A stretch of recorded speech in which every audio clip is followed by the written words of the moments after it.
وكيف نشأت، والحرب هذيك التي نشأت، وكيف تدمرت الدولة العثمانية إلى أن وصلت إلى زرع هذه الكيانات التي تعتبرهم أنت كيانات. أيوة، هات يا سمير. أول من نظر للقومية العربية فهم نصارى الشام، لأن كان كيحسوا في عزلة، يقولون نحن نصارى محاطين بدول مسلمة، وماذا يجمعنا مع هذو؟ ليس الإسلام، لأن النصارى هم مسلمون، تجمعنا اللغة.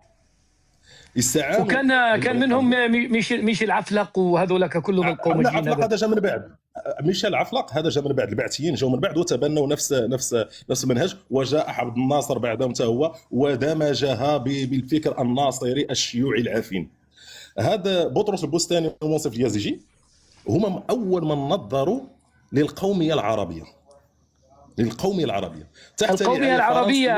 العربية الأخيرة منتج مسيحي أصلا. صحيح. بطرس البستاني ومنصف اليازجي هذو نصارى الشام، هذو نصارى لبنان على ما أظن، كانوا في لبنان. أكمل حتى لا أقطع التسلسل ديالك، أكمل. نعم. ومن رعى هذه القومية العربية هي فرنسا وبريطانيا. أول مؤتمر للقومية العربية كان في باريس أخي الكريم، ومولته فرنسا. الدور الذي لعبه لورنس العربي في هذه القومية العربية دور معروف يا أخي الكريم، القاسي والداني. هو من كان يوسوس للشريف حسين، يقول كيف أنت شريف وعربي وشبه الجزيرة العربية فهم عرب، لماذا يحكمون من الأتراك؟ على الأقل يجب أن يكون هناك سلطان تركي وسلطان عربي، وكلاهما مسلمين. كيفاش فرقوهم؟ بعد الثورة العربية سنة 1916 ماذا وقع؟ وعد بلفور وسايس بيكو، كنتيجة مباشرة للثورة العربية. ضربت الدولة العثمانية من الداخل يا أخي الكريم. ترى محاولة الفرنسيين ومحاولة الروس والألمانيين الدخول لشبه الجزيرة العربية باءت كلها بالفشل قبل الثورة العربية، لأن اصطدموا بقوة جيش العثمانيين. ولكن بعد الثورة العربية تم إضعافهم من الداخل، قسموهم على أساس اللغة، أنت عربي وأنت تركي. لم يستطيعوا تقسيمهم على أساس الإسلام، على أساس الدين، لأن كلهم كانوا مسلمين، القوميات. نعم. بعد سايس بيكو تم إنشاء وتكوين كيانات، تم تكوين الكيان. لحظة، بعد سايكس بيكو يعني كل الدول هذا الذي نراها في الخليج كلها ناتجة عن سايكس بيكو. أنتم كمغرب كنتوا كيان أيضا لم يخضع لسايكس بيكو، ولا كيف أنتم؟ لا تأثرنا بسايس بيكو، ولكن بطريقة غير مباشرة. هي الجزائر أخي الكريم، الجزائر تقطيع استعماري. الآن أنت قلت أنه بعد هذا التركيبة سايكس بيكو زرعوا 3 كيانات: إسرائيل في المشرق، والجزائر في المغرب. نعم، قسموا الدولة العثمانية. ياك بعض الدول والممالك أنشأوها كهدية بحال قلتي عرفان لجميل الشريف حسين. معنا الأردن لماذا تم تكوينها؟ إرضاء للشريف حسين، الواحد من أبنائه. نعم. وكونوا الكيان سنة 1917. هذه إرث الدولة العثمانية في الشرق الأوسط. إرثها في شمال إفريقيا كان الجزائر. أخذوا الجزائر، فرنسا أخذت الجزائر، ومن بعد سنة ابتداء من 1848 بدأت تتوسع في الصحراء الشرقية المغربية. لماذا؟ من أجل تكوين كيان، ويسمى في عرف العلوم السياسية الدولة الخنجرية. زرعوا خنجرا مسموما في شمال إفريقيا. وشوف المواقف ديال الجزائر، تصب في شيء واحد، هو عدم استقرار واتحاد شمال إفريقيا. كل ما تفعله الجزائر يصب في هذا، وهذا الهدف يخدم من يا أخي أسعد؟ هل يخدم شمال إفريقيا؟ هل يخدم المسلمين؟ هل يخدم العرب؟ يخدم الاتحاد الأوروبي، سمير، يخدم فرنسا، يخدم ألمانيا. سمير، بلد قدمت 1.5 مليون شهيد تصفها بالكيان يا رجل. يا أخي الشهيد يعرفه الله سبحانه وتعالى. إذا كان النبي صلى الله عليه وسلم أنكر على عائشة رضي الله عنها عندما قالت هنيئا له عصفور من عصافير الجنة، هذا رضيع، قال لها يا عائشة أنا رسول الله ولا أدري ما يفعل بي. أنكر على الصحابة في غزوة في معركة مع النبي صلى الله عليه وسلم، قالوا هنيئا له الشهادة هنيئا له الجنة، فأنكر عليهم، قال والله الشملة التي غلها لتحترق عليه في القبر نارا. إسقاط كلمة شهيد على المعين هذا تعدي على حد من حدود الله سبحانه وتعالى. طيب، وصف أيضا وصف دولة يا أخي الكريم، يا أخي وصف دولة بحجم، لو كانوا يريدون كيانا لكن دولة بحجم قارة وتسميها كيان. نعم كيان مصطنع يا أخي الكريم، وعندي من الأدلة ما تسد عن الشمس أنها دولة صنعتها فرنسا. هناك جريدة رسمية فرنسية تقول أننا صنعنا فرنسا على شاكلة إسرائيل، وإذا أردت أتيك بها الآن. يا رجل، أننا سنصنع الجزائر، لا سنصنع الجزائر على شاكلة إسرائيل. من قال هكذا؟ بالله العظيم، من قال؟ جريدة رسمية فرنسية. معقول؟ إذا أردت أتيك بها الآن، أقسم بالله العظيم. لأن دابا الاستعمار عندما سيصنع دولة سيصنع لله في سبيل الله، يصنعها لتكون من سميتو من أجل أن توحد دول المنطقة، أو ماذا زعما لتخدم العرب، لتخدم المسلمين. معروف الدول الإمبريالية عندما تصنع الدول دائما تكون تلك الدول عميلة وتكون وظيفية.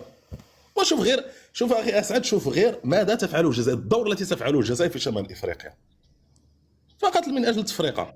واخا نجيك للمغرب اخي الكريم، سالتي الاخ بونمر على الدور ديال المغرب وهل يصلح للقياده.